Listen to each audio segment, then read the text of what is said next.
The reason that we've chosen to launch now is that there's been an alignment of a number of factors. First of all, we have had access to a wonderful team of people that wouldn't necessarily have been available about a year ago. Secondly, we feel the market's reached a point where there is space for that kind of high quality journalism that we're focusing on. And again, the online market in Scotland has matured significantly, and there's now real indications of demand for the product that we are launching. We're not going to compete with the BBC for local news or news content. What we are going to do is hit the gap in the market. We are not going head to head with general news providers. We don't believe that there is room for another general news publication. So what we are doing is creating a publication that is a family of specialist sections. These would include politics, health, entertainment and heritage.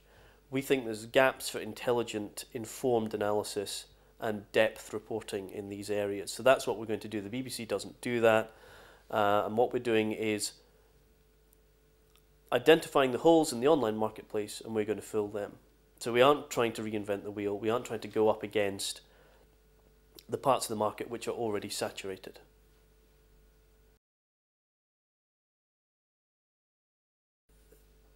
We've wrestled for a long time, the team behind this product have wrestled for a long time with how it's profitable. How do we make a newspaper that's going to be native to the changed media landscape? So we realised it would have to be web first, it would have to be online, the costs would have to be very light, it would have to be very different from traditional newspapers. We also realised though that a key revenue stream would be through print. Now what you're not going to find is when we launch on the 25th of January, it's not going to be in the newsstands, it won't be in the newsstands for a week after that or even a month after that, but there will be a print element that will be sold under the banner of the paper, and will be a chance for readers to sample material that's not necessarily been online, and also that will involve contributions from the reader community as well. I'm not going to talk too much about that, but Ali Palmer and Terry Watson have been very helpful to us and provided us a lot of guidance, and they've pointed us in the direction of a very talented web designer called Gavin Monroe, who they've worked with. Gavin's helping us with the look of the website. No, it'll be absolutely free.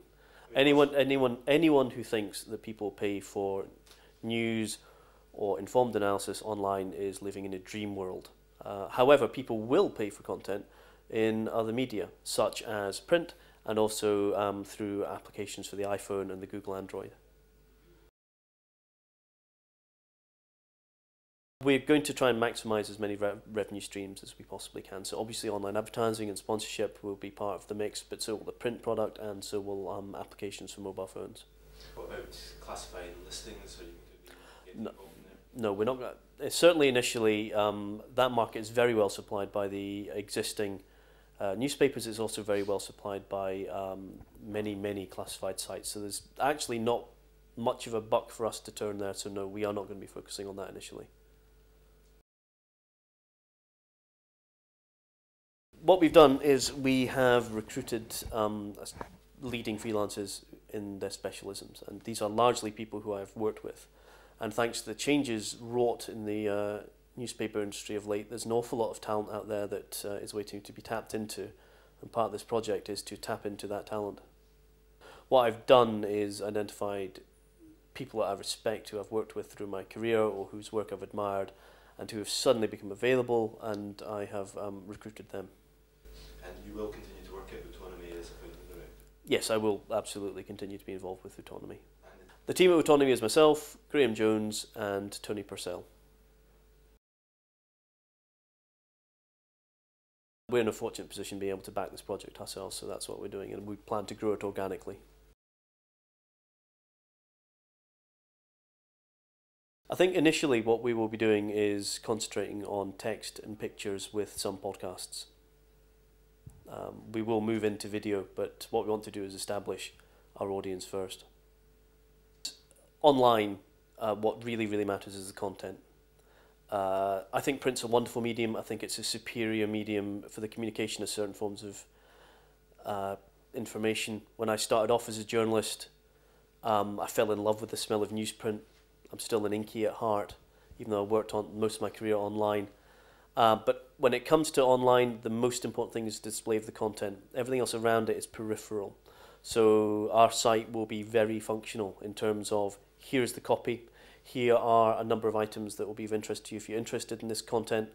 And we understand that in the changing new media landscape that people will be accessing our content in places other than on our website. So everything is about facilitating that. So that's the major difference.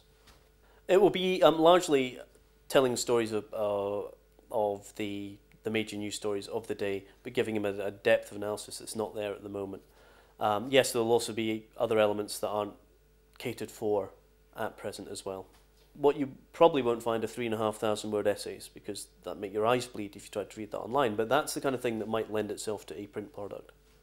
Journalists, certainly the ones that I'm involved with, are keen to tell stories, and they understand the power of the internet as being able to reach out to huge audiences that they've not had access to before. They understand its power as a research tool, and they understand the many opportunities it gives us to tell stories in different ways. We're looking to have a sizable online readership of several million users per month by the end of the year. So you're not targeting Scots only? We're targeting Scots, but we're not just targeting Scots who are confined to Scotland. I mean, we believe there's a very large audience for Scottish content in England, in Europe, and especially in Canada, North America, New Zealand and Australia. Part of what I've been doing since I left newspapers is been working in an agency that specialises in social media. So we will be making a great use of social media to promote the individual stories that we have to tell. It's been very interesting drawing together those two strands, because I've always wanted to do something like this. And during my time as a journalist, of course, I understood the editorial imperatives behind it and what would work and what would not work. What my time as a marketer has taught me is how to understand audiences even better, how to reach them, and what technologies are very effective at doing it.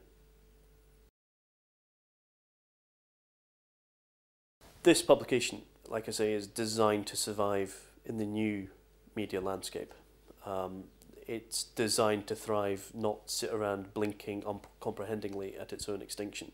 So there has been a strong emphasis on keeping the costs as light as possible. We have not invested in Printworks. We have not bought huge lavish offices. We have not hired whole tiers of support staff. This project is about connecting the journalists as quickly and easily as possible to their audience with as little fuss and cost between them as possible.